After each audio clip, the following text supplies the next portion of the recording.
Hi guys, so today I'm going to show you how I made this. It's a t-shirt blanket and I made it in high school. So I'm going to remake one for college and I figured why not show you guys, because it's not hard and this is in no way perfect, but it turns out really cozy and something I've used for years now, and it washes well.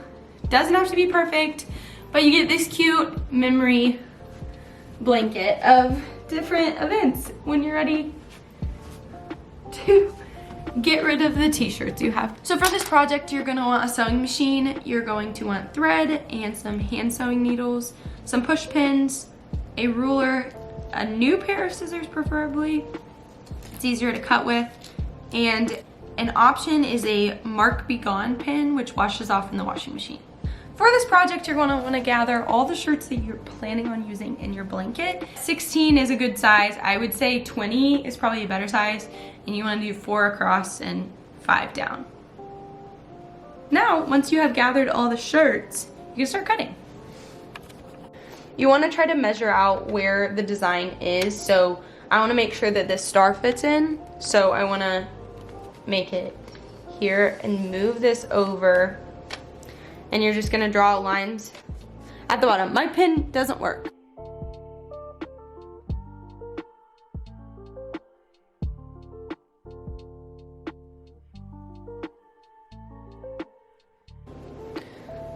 So I have my square all cut out.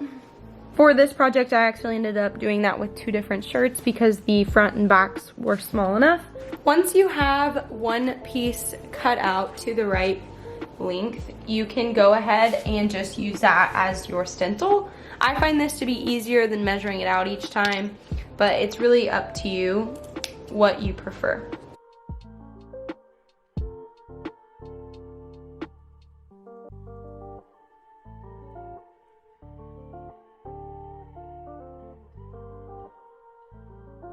The next step in this process is you're gonna wanna find a blanket. I got mine at Target. For reference on the sizing difference, this is it. You can actually cut the blanket because what you'll end up doing is you'll sew the edges like this. So the next step I'm gonna be doing is I'm gonna take all of the t-shirts and lay them out where I want them so I know how to sew them. This is important because you don't want necessarily like all the whites by each other because it'll look weird. The idea is to get like a quilt pattern to get them all different.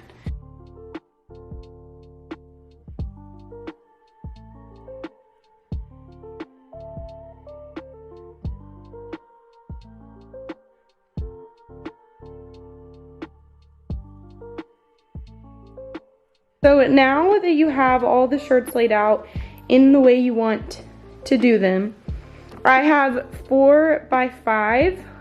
For this part, you're gonna wanna take the first 2 in the left corner. It really doesn't matter where you start, but you're gonna wanna go vertically because I found that's the easiest way to make the line straight. Start off with these 2 and go ahead and sew those together. Sides front facing together. So it's gonna be like this. I'm gonna sew this edge only. So now that you have them pinned, you can check and make sure they're right. So when it's done, it should look like this. So top and top, and then you're gonna do a straight stitch all the way down.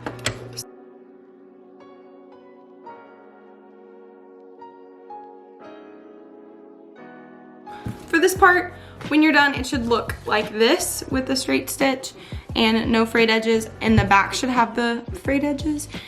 I always check it after the first stitch to make sure it looks right.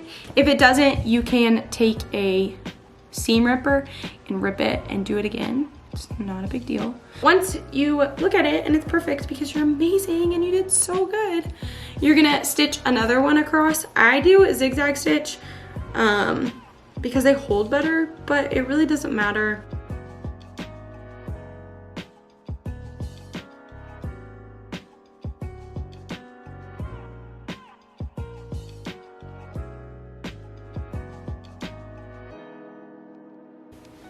Now you're looking at your first piece.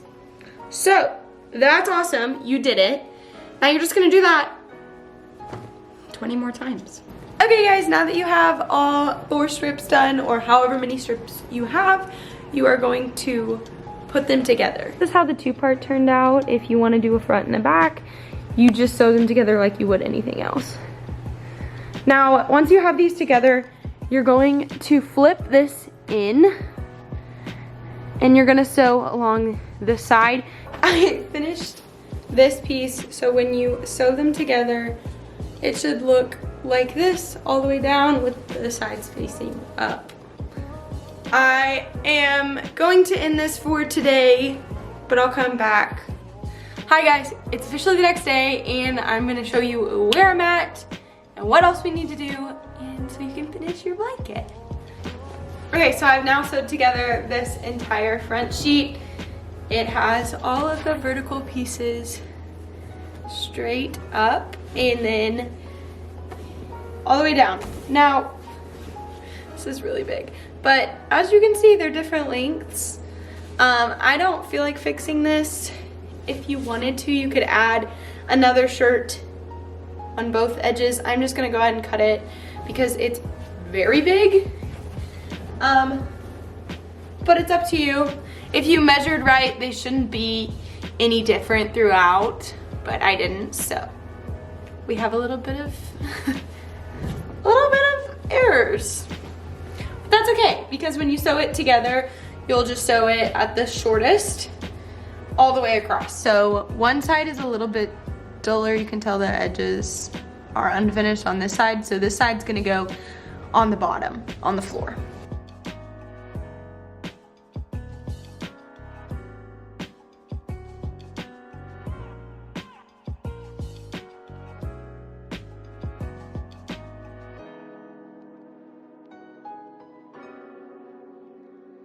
This can be a heavy project, so you might want to do as many pins as possible. As you're sewing it all together, one thing to keep in mind is to leave a hole. I left it about the size of one shirt on one side, and this is going to be used to flip the blanket inside out to make all of the bad turn good.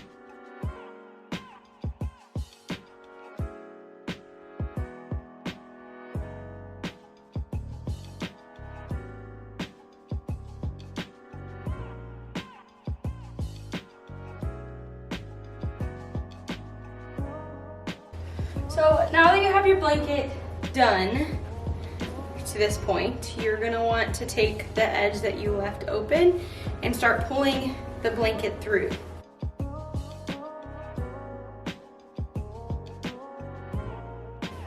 Once you get the blanket through, you're going to want to look for the corners. So here's one of the corners, and you're gonna wanna push it out all the way. One side it should be the fuzzy, and the other side should be the t-shirt. You still have one more step in this process, so you're still gonna have this open edge. And what you're gonna do is you're gonna take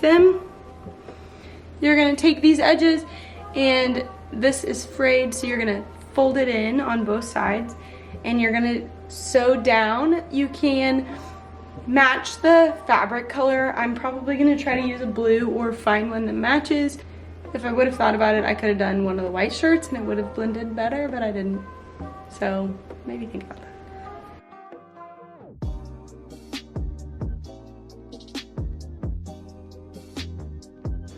This doesn't look perfect, but the reason I say you can do this and why I keep saying it doesn't have to be perfect is because you end up with a sweet blanket. And I've had mine for 4 years, my other one, and I never once looked at my little mess ups. Because in reality, sewing doesn't have to be perfect. It doesn't have to look perfect. And I got into sewing thinking I had to make everything awesome. And if that's what you want to do, go for it.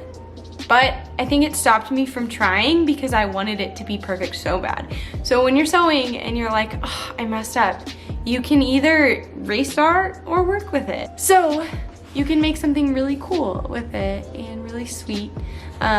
Whether that's you want to remember different college experiences you had, or high school experiences, or a family lost loved one, you can make this and you can make it for them, or you can make it for yourself, because it's never too late to start trying to sew, because it's not easy and I'm still working on it. But I ended up with this cool blanket. So go try it. It's literally as long as me.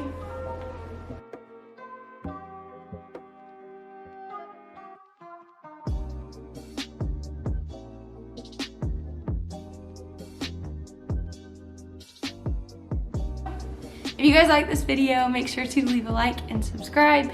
I'm so happy you're here and I hope you have a great day. Bye.